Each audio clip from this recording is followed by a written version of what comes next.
ये है बीज टीकाकरण ड्रम। और बीज टीकाकरण के पहले बीज का कंसेप्शन है, उसको कहते हैं बीज परीक्षण। बीज परीक्षण में ऐसा आधुनिक वैज्ञानिक उन्नत तकनीक में है कि बीज परीक्षण के तहत सबसे पहले देखा जाता है कि बीज में हमारा अंकुरण शक्ति कितना % है। सबसे पहले यह देखा जाता है। उससे भी पहले देखा जाता है कि बीज भौतिक अशुद्धि न हो। भौतिक अशुद्धि क्या हुआ? माटी, कंकड़, अत्थल पत्थल, खुट्टी, यह सब भौतिक अशुद्धि है। भौतिक अशुद्धि के बाद देखा जाता है अनुवांशिक अशुद्धि। अनुवांशिक अशुद्धि का मतलब होता है कि जो प्रभेद हम लगा रहे हैं उसमें कोई दूसरा प्रभेद तो नहीं मिला हुआ है, इससे शुद्ध कर लेना चाहिए। तब अंकुरण क्षमता को देख लेना चाहिए। अंकुरण क्षमता देखने के लिए ऐसे तो परीक्षण किया जाता है लैब में, सबौर कॉलेज में या फिर भागलपुर में, लेकिन आप घर के विधि से भी उन्नत तरीके से कर सकते हैं।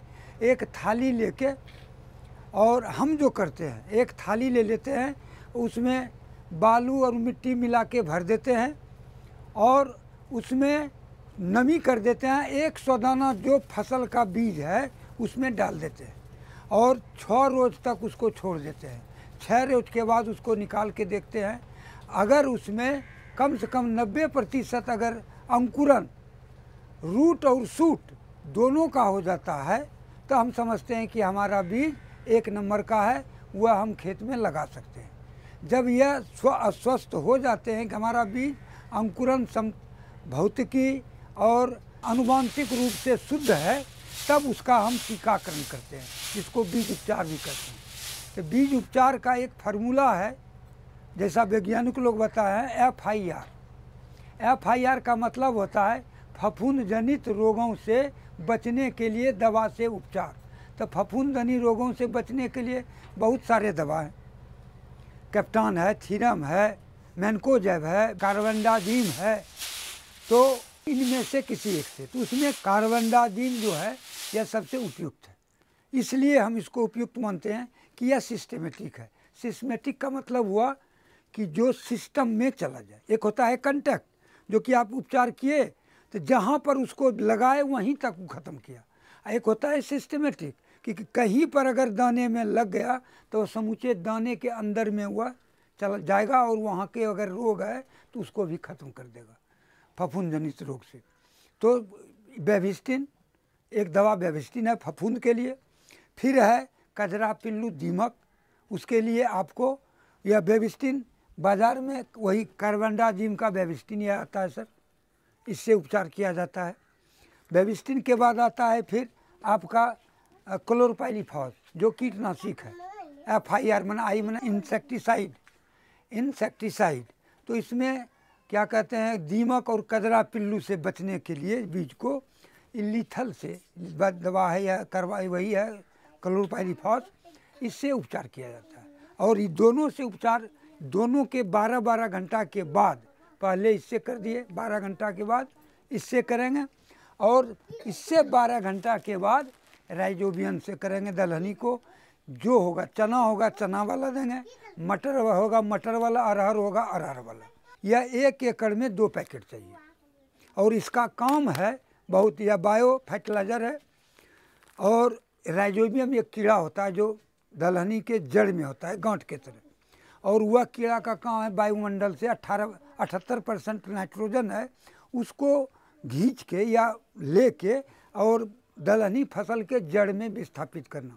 और दलहनी फसल जितना खाता है, खाने के बाद 20-25 किलो नाइट्रोजन यानी 50-60 किलो यूरिया खेत में प्रति एकड़ छोड़ देता है। यानी यह 16 रुपया से लगभग 600 रुपये का फ़ायदा मिलता है।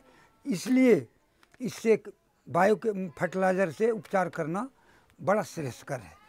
और यह इससे 12-13 तरह का रोग होता है, कालिका है, जड़गलन है, झुलसा है, ये सब बीमारी का ही दमन करता है।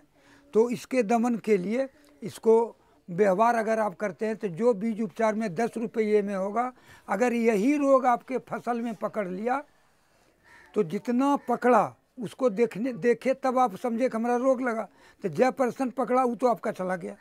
अब जो दवा व्यवहार कीजिएगा तो बीज उपचार में जितना दवा लगता है उसके 10 गुना अधिक लगता है फसल उपचार में, तो पैसा अधिक लगेगा। इसलिए बीज उपचार करना श्रेष्ठ कर।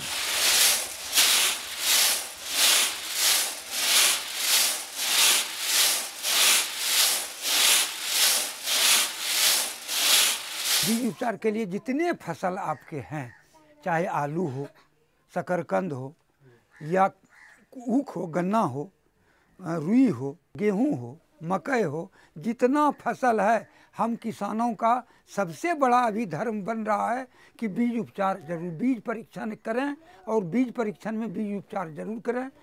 कम पैसे में बहुत अधिक मुनाफा और नुकसान की, हानि की संभावना नहीं रहती।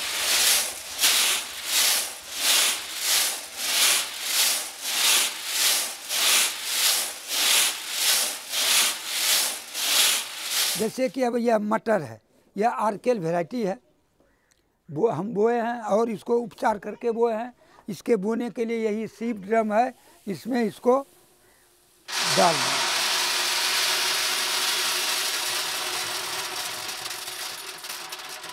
इसमें इसको डाल दिए। इस ड्रम में 3/4 बीज डालना है। इसके बाद यह बेबिस्टिन है, इस बेबिस्टिन को इसमें छिड़क दिए और इसका मात्रा है प्रति किलो 2 ग्राम। या अगर फसल में उपचार करना है तो प्रति लीटर पानी में 2 ग्राम से स्प्रे करना होगा। तो अब इसको इस तरह से इसको लगा दिए।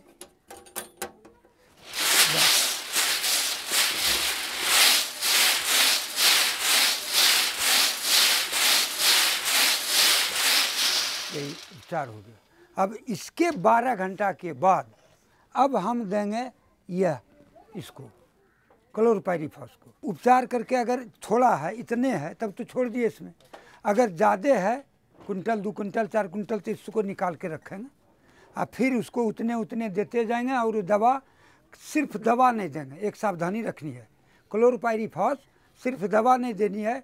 सिर्फ दवा देने से इसके अंकुरण पर बुरा प्रभाव पड़ेगा।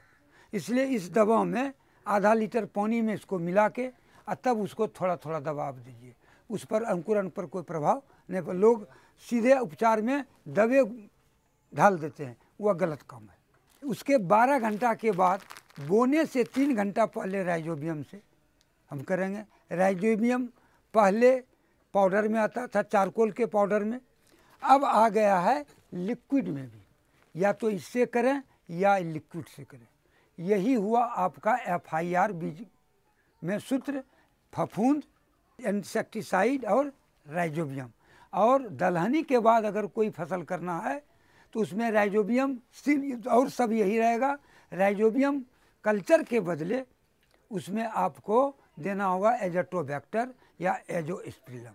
और दलहनी और खाद्यान्न, चाहे तेलहनी, कोई भी फसल हो, PSB सब में उपचार करना होगा। PSB का तो काम है कि 70% हमारा फॉस्फेटिक खाद खेत में अघुलनशील रूप में पड़ा रह जाता है, हम जो व्यवहार करते हैं।